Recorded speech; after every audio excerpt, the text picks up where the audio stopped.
आशा किरण बहुउद्देशीय सेवाभावी संस्था संचालित आशा केंद्र बदनापूर या हॉस्पिटलचा चेअरमन प्रमोदजी शिंदे. कुठले कुठले इलाज होतात सर आपल्याकडे?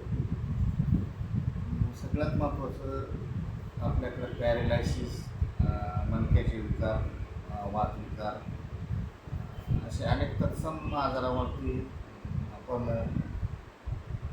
उपचार करतो आणि येणारे रुग्ण बऱ्याच ठिकाणाहून इथं येतात आणि आपले आरोग्य व्यवस्थित करून जातात आणि त्यामुळे इथे रुग्णसंख्या वगैरे रुग्णांची वाढ चांगल्या प्रमाणात झालेली आहे.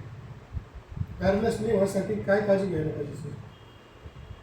पॅरालायसिस न होण्यासाठी काळजी घ्यायची म्हणजे काळजी तर आज प्रत्येक जणच घेतो, परंतु तरी पण पॅरालायसिस होतो.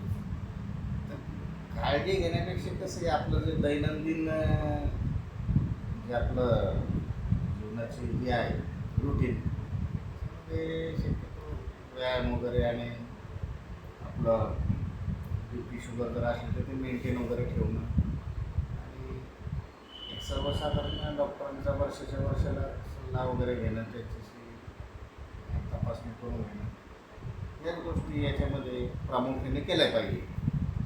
त्यापेक्षा काळजी दुसरी काही नसते याच्यामध्ये. खाण्यापिण्याचं काही? खाण्यापिण्यापासून तर बरेचसे आजार होतात. शक्यतो ज्याने कोलेस्ट्रॉल जास्त प्रमाणात तयार होतं ते पदार्थ खाल्ले नाही पाहिजे, जेणेकरून रक्ताचा घट्टपणा वाढेल आणि आजाराचे प्रमाण शक्यतो त्या ब्लडपासूनच तयार होतात. आणि पॅरालायसिसचं मुख्य कारण ब्लडचा क्लॉटमुळेच पॅरालायसिस होत असतो. ब्लडचे वगैरे व्यवस्थित तपासणी वगैरे, खाण्यापिण्यावर नियंत्रण वगैरे गरजेचं असते. सर ॲक्च्युली कसं आहे, काही सामान्य लोकांना नेमकं कळत नाही, हार्ट अटॅक आणि पॅरालिसिस याच्यात नेमकं काय आहे, म्हणजे फरक आहे सर नेमकं? पॅरालायसिस आणि हार्ट अटॅक हा दोन्ही पण अटॅक असतात. पॅरालायसिस हा ब्रेनच्या अटॅकपासून होतो आणि हार्ट हा आपला हृदयाचा असतो, त्याच्यापासून त्याचा अटॅक असतो. ब्रेनचा स्ट्रोक म्हणजे ब्रेनमध्ये एखादा नस त्याच्यामध्ये क्लॉट तयार झाला म्हणजे त्या ठिकाणी रक्तपुरवठा खंडित होऊन पॅरालायसिस होतो. आणि हार्ट अटॅक, हार्टच्या एखाद्या ब्रेनमध्ये ब्लडचा एखादा क्लॉट तयार होऊन तिथं रक्तपुरवठा खंडित होतो आणि त्याला हार्टचा अटॅक येतो. दोन्ही हे वेगवेगळे आहेत, हे अटॅकच आहेत दोन्ही. आहार कसं ठेवलं पाहिजे सर? आहार जे आहे, आहार तर तेच पहिले जे सांगितलं मी की ते कोलेस्ट्रॉल जे प्रमाण ज्यामध्ये जास्त प्रमाणात आहे ते पदार्थ टाळणं वगैरे, बाकी बेकरीचे पदार्थ वगैरे हे पदार्थ कमी करणं. दुसरी गोष्ट कसं दैनंदिन जे आपले हे आहे दिनचर्या, त्याच्यामध्ये आपल्याला म्हणजे कसं आहे की व्यायाम वगैरे ह्या गोष्टी करणं गरजेचे आहे. आणि वारंवार वर्षातून एकदा डॉक्टरांचा सल्ला घेणं, BP शुगरवाल्याने BP शुगर मेंटेन ठेवणं, या गोष्टी जर व्यवस्थित केल्या तर शक्यतो प्रॉब्लेम येत नाही. म्हणजे ब्लड आपलं नेहमी म्हणजे ते आपण म्हणतात असं ठीक नसायला पाहिजे ना? ठीक म्हणण्यापेक्षा कसं असतं की सगळ्यात महत्त्वाचं की आपण जे खातो त्याच्यामधून कसं ज्याची त्याची प्रकृती वेगवेगळी असते. कोणाची बॉडी कशा पद्धतीनं जे अन्न पचन करते, प्रत्येकाची बॉडी सारखी नसते. बरोबर. प्रत्येकाची इम्युनिटी पॉवर सारखी नसते. कोणी कितीने खाल्लं तरी म्हणजे कसं आहे तसं काही नसतं. ते सगळ्यात महत्त्वाचं डॉक्टरांचा सल्ला घेणं आणि त्यांच्यानुसार तपासण्या करूनच या गोष्टी कराव्या लागतात.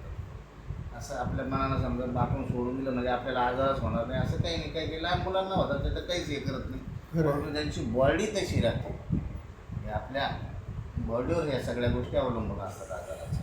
पॅरालाइस आणि हार्ट अटॅक येण्याचे काही पहिले सिम्पटम्स असतात का सर? सिम्पटम्स असतो ना, आता हार्ट अटॅकमध्ये मग दम लागणं वगैरे, घाम येणं, ह्या अशा गोष्टी, चमक निघणं, अशा गोष्टी हार्ट अटॅकमध्ये होतात. आता तुमचं पॅरालायसिसच्या अटॅकमध्ये समजा ज्यावेळेस तुमचं डोकं दुखणं, चक्कर येणं, मळमळ होणं, बुबडं बोलणं येणं, हे असे मुंग्या येणं, हे असे सिम्पटम्स सुरुवातीला असतात जनरली सिम्पटम्स. एखादा क्वचित एखादा शब्द बोबडा येतो. तर समजा कसं आहे की असं जर वारंवार होत असलं तर या त्वरित डॉक्टरांशी संपर्क करून त्याचं मार्गदर्शन घेऊन त्याचं डायग्नोसिस करायला पाहिजे तपासणी, बरं. जेणेकरून पुढचा धोका काही होणार नाही. जर समजा एखाद्याला जर heart attack on the spot आपल्या समोर जर असेल एखाद्याला आला तर सर असे याच्यात आपण सगळे घाबरून जातात, पण आपण एक सुशिक्षित म्हणून आपण काही प्री ट्रीटमेंट करू शकतो का तिथं? प्री ट्रीटमेंट म्हणजे त्याला काही जास्तीत जास्त तुम्ही पंपिंग्स वगैरे करू शकतात, पण शक्यतो कसं आहे माहिती आहे का, टाळायला पाहिजे. त्याला लवकरात लवकर डॉक्टरांकडे नेणं हाच एक पर्याय असतो. म्हणजे असं याला कसं आहे की पर्याय काहीतरी उपचार करणं किंवा असं ते नसतं चुकीचं काही. आहे. नाही, आता लोक घाबरलेले असतात, काही लोकांना सुचत बी नाही. नाही, याला असे प्राथमिक उपचार घरच्या घरी काही नाही. हां, नाही, बरोबर. त्याला ताबडतोब मला डॉक्टरांकडे जाणं हेच गरजेचं आहे. हा खरं. चांगला मार्ग आहे. हां, बरोबर. कोणत्या डॉक्टरांकडे जातात ताबडतोब त्याला पंपिंग्स वगैरे निदान हॉस्पिटल एखादा ते मोठ्या सेटअपपर्यंत पोहोचेल या पद्धतीचं सेटल करून देतो पेशंट. बरोबर. सर आपलं नाव सांगा. मी डॉक्टर प्रमोद आपल्या हॉस्पिटलचं नाव सांगा. आशा केंद्र बदला. अच्छा. आणि आपला मोबाईल नंबर सांगा. 8007899236. जनतेला आवाज काढू शकतो काय सर? सगळ्यात महत्त्वाचं कसं पॅरालायसिस हॉस्पिटल भरपूर झालेली आहे आणि आमची जी ट्रीटमेंट आहे सेकंडरी ट्रीटमेंट आहे. शक्यतो आमच्याकडे पेशंट मोठ्या हॉस्पिटलमधून ॲडमिट होऊनच आलेला असतो. काही काही पेशंट डायरेक्ट येतात आणि जे कोणी गरीब रुग्ण असतात, आम्ही जे हॉस्पिटल चालू केलं हे गरीब लोकांसाठी चालू केलं आणि ह्या संस्थेचा प्रचार प्रसार हे आमच्या एकदम गरीब रुग्णांनीच केलेलं आहे. आज जे आमच्याकडे जे पेशंट्स आहेत, आज बऱ्याच मोठ्या मोठ्या शहरामधून परराज्यामधून यायला लागलेलं आहे.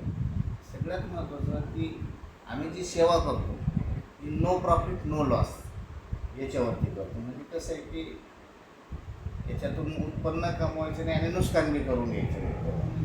आणि असे जर गरीब रुग्ण मला जर पॅरेलायसिस झाला तर त्यांना मी आव्हान करतो का त्यांनी आशा केंद्र बदनापूर या ठिकाणी येण्याचा प्रयत्न करावा. त्याला आम्ही निश्चितच बरं करण्यासाठी साधारण फीस वगैरे कशी सर आपली?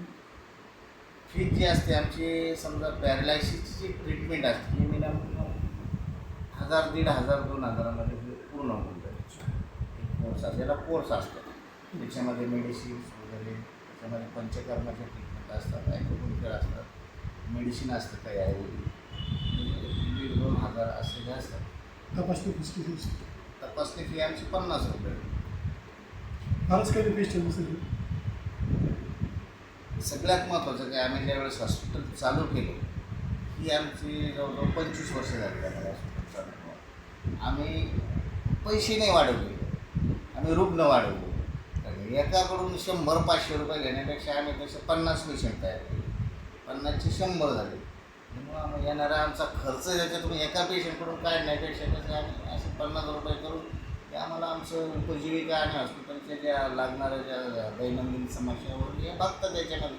म्हणून आम्ही ती फीज वाढवली नाही आणि इथून पुढं पण रुग्णांचा आम्हाला चांगलं म्हणजे सपोर्ट आहे आणि चांगले रुग्ण येतात. त्याच्यामुळे आम्हाला फी वाढवण्याची गरज वाटणार नाही असं आम्हाला वाटतं. काही गरीब पेशंट आले तर सर त्यांची काही फीस माफ होतो? त्यांची फीज वगैरे आम्ही माफ बी करतो. समजा आवश्यक असलं तर गरजेनुसार फी माफ करतो. आणि दुसरी गोष्ट कसं ज्या ठिकाणी की सगळ्यात महत्त्वाचं मी सांगितलं की नो प्रॉफिट नो लॉस.